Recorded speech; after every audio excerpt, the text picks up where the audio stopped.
Evan Nicholson with Green Thumb Lawn Care here. We're at a lawn we're going to call Mr. J.G.'s lawn. Okay, let's get in here and see what we find. So the customer mentioned that he had one of the larger companies taking care of his lawn, wasn't very happy with it, so he canceled them last year. So here we are looking at what we're dealing with now. A year without care and unhappy company. So it looks like just a lot of basic invasive weeds in this tall fescue. There's not a lot of tall fescue left. It's kind of just getting crowded out by a lot of this clover, a lot of winter weeds. There's some chickweed in here. There's this guy right here. It's wild violet. That's a common issue for a lot of people with other companies, but we've got a special trick that'll take care of that for you. Looks like he's got about 7.5 thousand square feet here. We're gonna come out, take a look around here. A lot of more violets, a lot of clover again, some broadleaf plantain.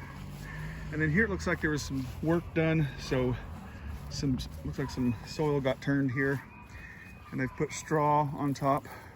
We will see some straw grow out of this. Inevitably, there's always seed of straw in the straw, so it'll come up, but as long as we keep it mowed and don't let it go to seed, it won't be back next year. When we come through and we seed this, which I anticipate needing quite a bit of seed this fall, when we come through and seed it, we use the turf renovator that lays little rows, like little crops 2 inches apart of seed, and it fills in very, very nicely, and that's how we get by without having to use the straw. So we won't be putting any straw in your yard this fall. Same thing over here on the side, just a mix of weeds. More broadleaf plantain there, wild violet everywhere, looks like some clover and some dandelion.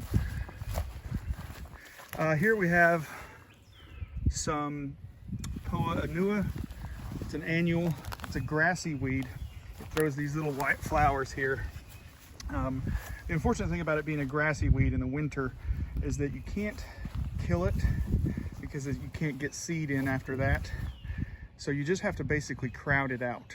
And once we get it thick in here, get the grass thick in here, we can get by with maybe even using a post or a pre-emergent on it in the winter, because we don't need to worry about having to get our grass to germinate once we get it thick enough in here. Or we might not even do that.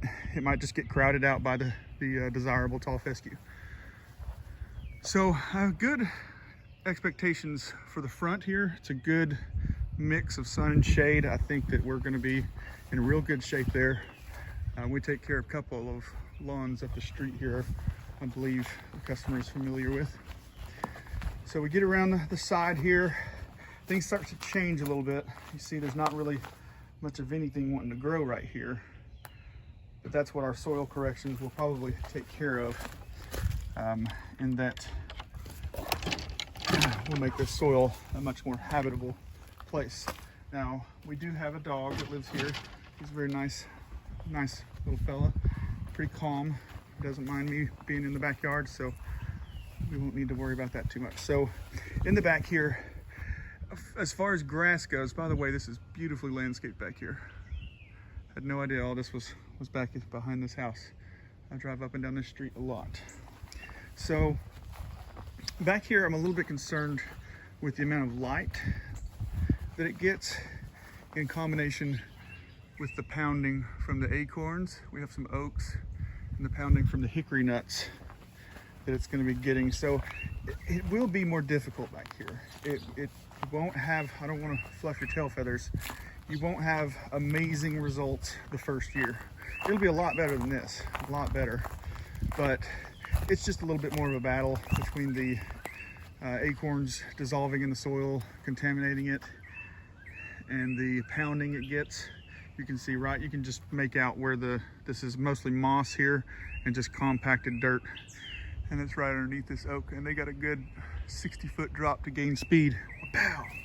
Doesn't seem like it would do it, but it does compact the soil underneath it, But that's where we come in with one of our soil corrections, the clay soil conditioner, that helps break up this hard packed clay and allows the roots of the grass to get down into the soil where they can get the water and nutrients that they need. A lot of plantain back here, very easily controllable. We've got a few things in here that may need special care. This looks like monkey grass is coming up in the middle of the lawn. That would be something, if we wanted to get rid of it, we would need to kill it late in the summer and then come back and seed in the fall. So we'll just have to kind of see how this fills out, these leaves above us, see how they fill out, and see how much sun we end up with back here when these leaves get to be full size. They've just popped out. So I'd like to come back and see it when it's those leaves are full size and see how much sun we've got back here. But we can do it. It's just going to take a little extra care back here, a little extra work. We still yet to find out whether we're going to have shade seed. Looks like we probably will if we're already this shady this early in the year, but we can take care of it. So that's pretty much, oh, here's this right here, this sunny spot. A lot of that Poa annua again, those little white seed heads. Like I said, this will persist into the next year, but it will be less because we'll crowd it out. And then the next year will be even less than that. We'll crowd it out some more. And then, like I said, if we get to a point where we can put out a post-emergent in the winter and stop the cycle of this and get it out of here completely. Let's see, what do we have here? I believe we've got a little Bermuda here. That's interesting. Bermuda loves sun that found its way into this backyard. But this is a pretty sunny spot right here. So that's a different thing. Again, if we want to get rid of that, because some people don't like it because it browns out in the winter. If we want to get rid of that, we need to kill it late summer and come back and put seed in the fall. I didn't see any Bermuda in the front, which is good. There might be a little bit creeping through the fence here. But again, it's just customer preference. Some people don't mind it because it does green up in the summer and kind of blend in with the grass. It looks good, but it just kind of browns out in the winter. I'm just gonna double check and make sure I didn't miss Bermuda up here. Let's see. No, that's Nimblewheel. That's easily controlled. Okay, yeah, so it doesn't look like we have any Bermuda up here, which is a good thing in most cases.